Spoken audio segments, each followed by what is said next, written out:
Let's get on to look at the what to digest right now on Nigeria's macroeconomic fronts and markets, because there's just about 2 months into the new administration. The news of the jumbo tax revenue in the first half and nearly ₦1 trillion federal allocation sharing dominated the news towards the end of last week. Today, the market is watching keenly how the central bank will decide on interest rate on Tuesday. Let's get into these and other headlines now with my guest, Esther Adegunle, who is an economist and associate director and business and economic growth at DAI Nigeria. Great having you tonight on the show. Thank you for having me. Thank you for making the time for this dinner time conversation.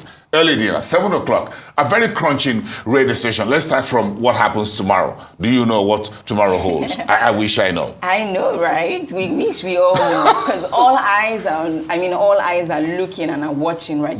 This is the first in the new administration, okay?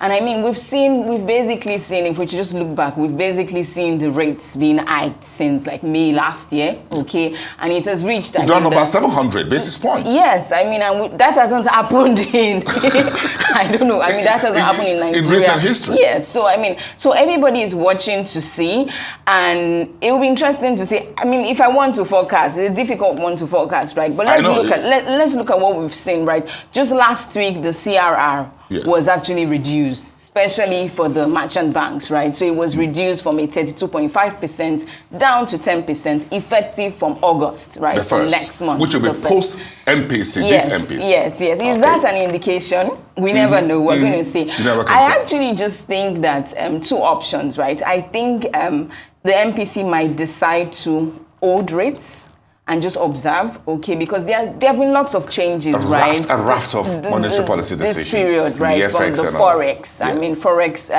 exchange rates, unification, of course, and all. So they might just wait, or we might just see a marginal, right? Whether it's a 50 basis point taking it up to 19%. I think that's an option. But would inflation be a deciding factor this time around? Godwin Emefiele was all about inflation. Do you think 22.79% would tip this decision tomorrow? Inflation is always a decisive factor and is always an important factor that they would look at, right? And inflation is the highest right now, right? It's 22.8% approximately. Is biting hard, really hard on households, is biting hard on citizens, is affecting businesses. So I know they will consider it. How much? But Mr. President is interested in a single-digit interest rate, is not in love with double-digit interest rate. Yes, and that's something they would also consider, right? Because Mr. President did declare during his speech, right, on the 29th of May, that he's going to push for a single-digit interest rate. Can we get there now? Of course, no, we're not going to see a single-digit rate now. I don't think we would see that for the rest of the year. Okay, of this year? I don't think we will see that for the rest of this year, right? Because inflation is expected to continue to rise. I mean, with fuel subsidy being removed and all. But yeah, like I said, we'll watch and see. By this time tomorrow... Yeah, by this time tomorrow. We got 24 hours to wait. Yeah. But do you think from an investor point of view, how long do you think they would want to see a de facto, a substantive central bank governor on the seat to actually drive things from the front? Yes, strictly from an investor point of view, right? Local investors and foreign investors. I think they will be looking beyond who the CBN governor is or will be. I think they're going to be looking at the numbers, right? Investors are very and always interested in the interest that they can make, right? Okay. They're also looking at the risks, right? So two things. I think they're going to be looking to see if these policies that the government has pushed out in the last 6 weeks are sustainable, okay? It's really heated now across levels. Can the government pull through? Investors are waiting to see that, okay?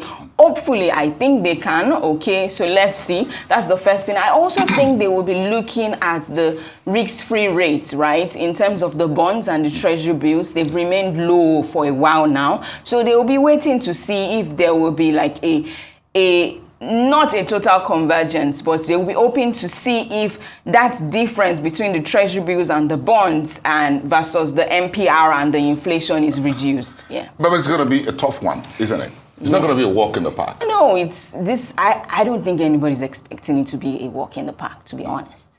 Yeah.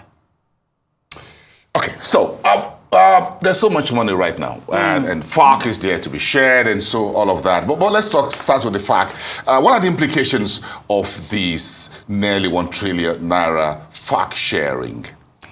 It's the highest we've had in a long time, right? Yes. It's really high. It's 900. I mean, it was clarified at some point. We thought it was going to be close to 2 trillion. But I mean, that was clarified that it's 900 plus. Yeah, but you're going to save about 700. Keep about 700. Share about 900. Yes, and whichever that's way, good. It's good the that headline figure is huge. It's huge. It is certainly. I mean, if we backtrack to April this year, it was just about 655 that was shared, right? I think in terms of the implications, let me look at it from the government's perspective to also the citizens, because we should be part of governance, okay? From the government, what it does is that it eases the fiscal pressure, okay? We've seen some, we've seen some states in debt this period, okay? And what it does is that if you have an increment in, just the FARC sharing, right, you are able to pay up some of your obligations that are pending, okay? And also you're able to meet the needs, okay? Whether it's an infrastructure project or a project you have always wanted to do, right? This is the opportunity for them to do it. From a citizen perspective, right, like never before, the citizens would hold the government accountable. And now this is at the stage of the state and the local government, right? Yeah. Because if we know that they are getting about a 15% raise relative to last month, then we want to know what they will be using this extra funds for.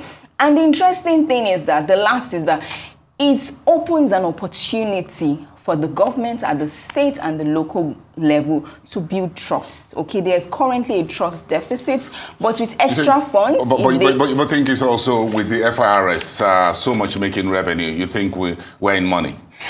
We are certainly in money. I love the numbers from the FIRS. We all love it. We commend them for bringing in those numbers. And it has definitely added to.